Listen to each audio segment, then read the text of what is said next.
నేను అందరినీ మోసం చేశాను. అందరూ ఏమనుకున్నారంటే పవర్ స్టార్ అంటే అన్ని వచ్చేసాను. గబ్బర్ సింగ్ సినిమాకి నాకు హార్స్ రైడింగ్ పెట్టారు. హార్స్ రైడింగ్ అని చెప్పారు. ఓకే అని గుర్రం చూపించారు నాకు. అది కచ్ రాష్ట్రం గుజరాత్ లో. సార్ ఏం లేదు, దౌడు తీసుకుంటే గ్యాలప్ మీద వచ్చేయాలంటే ఓకే షూర్ అన్నాను, డెఫినెట్ గా వచ్చేస్తాను. కింద పడితే ఏమవుతానో నాకు తెలియదు. గుర్రం దగ్గరికి వెళ్ళా, చెవిలో చెప్పాను నాకు హార్స్ రైడింగ్ రాదు. వీళ్ళందరూ నన్ను ఎక్స్పెక్ట్ చేస్తారు చాలా గొప్ప హార్స్ రైడర్ అని. అంటే హీరో అంటే అన్ని తెలియాలనుకుంటారు. నాకు తెలియదు హార్స్ రైడింగ్. దానికి ఒక పంచదార ముక్కను చిన్న క్యారెట్ పెట్టా, జాగ్రత్తగా తీసుకెళ్ళి నాకు వదిలేవాళ్ళు.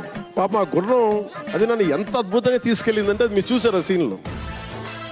సినిమా నాకు హార్స్ రైడింగ్ రాకుండా సినిమా వరకు హార్స్ రైడింగ్ వచ్చినాయి. రామ్ చరణ్ చూస్తే నాకు మగధీరలో అనిపించింది, ఎంత అద్భుతంగా చేస్తారంటే. చిన్నప్పుడు నేను కూడా నేర్చుకుని ఉంటే ఇలా ఇంట్లో కూర్చొని కాళ్ళు బాగా జాపుకొని కూర్చోకుండా పుస్తకాలు కాకుండా ఇంకేదైనా చేస్తుంటే నేను ఇంత అద్భుతంగా చేసేవాడిని అనిపించేది. ఆ పట్టుదలతోటి నాకు హార్స్ రైడింగ్ నేర్చుకోలేదు జీవితంలో ఇప్పుడు.